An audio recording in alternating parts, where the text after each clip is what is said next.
Hotizana hatrany kosa ao anatin'ny pejiny toe-karena nahitana fiainana ny fifanakalozana teo amin'ny Inde sy Madagasikara nandritra ny 3 taona izay ezahana tsihena noho ny salanisa azy kosa nefa fajerena ny fomba ahafahana mampiroborobo ny sehatra ny fandrarana eo amin'ny Madagasikara sy Inde amin'ny alalan'ny politika vaovao sy paikady.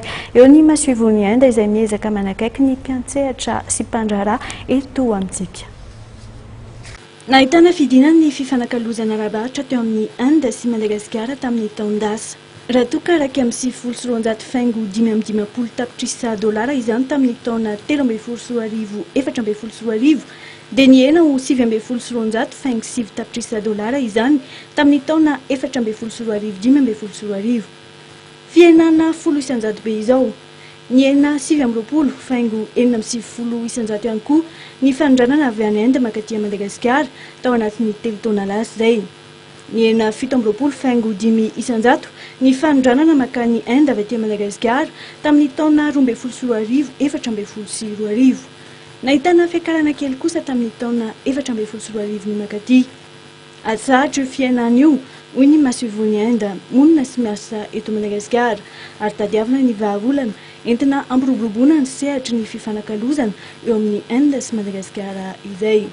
Omena tombony manokana ireo mpiantsehatra ao anatin'ny fandraharana izay anome tombony lafiny ara-toe-karena eto amintsika ny fampiroboroboana ny fifanakalozana eo amin'ny firenena roa tota.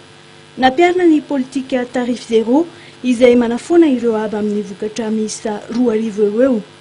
Tombony lehibe eo any Madagasikara ny fisian'izy io fa ireo mpitrandraka no mbola vitsy anisy.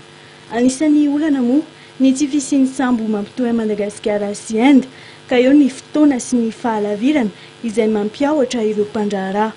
Nanambara kosa nefa ny masivony Inde monina sy miasa eto amintsika fa azo atao tsara ny miroso amin'izay rehefa hita fa miroborobo ny fifanakalozana eo amin'ny roa tota. Hatreto aloha dia hita fa mbola marefo sy tsy dia mazoto ireo mpandraharaha olana eo amin'izay fitaterana sy fahalavirana izay. Itona kosa nefa dia manantona ny mpandraharaha malagasy ny firenena indiana mba entina anamafisana sy ampitomboana ny fifanakalozana izay efa misy. Hatreto aloha dia ny asa tanana sy ny fampiakanjona no mahenika ny 4,7 tapitrisa dolara amin'ny fandranana izay atao amin'ny Madagasikara sy Inde.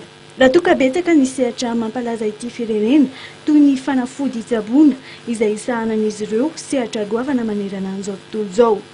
Betsaka ihany koa ny sehatra izay novatsian'izy ireo vola teto amintsika antso no ataon'izy ireo amin'ireo mpandraharaha malagasy ary misy ny politika apetraka mba ampiroboroboana ny fifanakalozana eo amin'ny firenena roa tota izay kasihana hitondra tombontsoa ho an'ny toe-karena eto amintsika.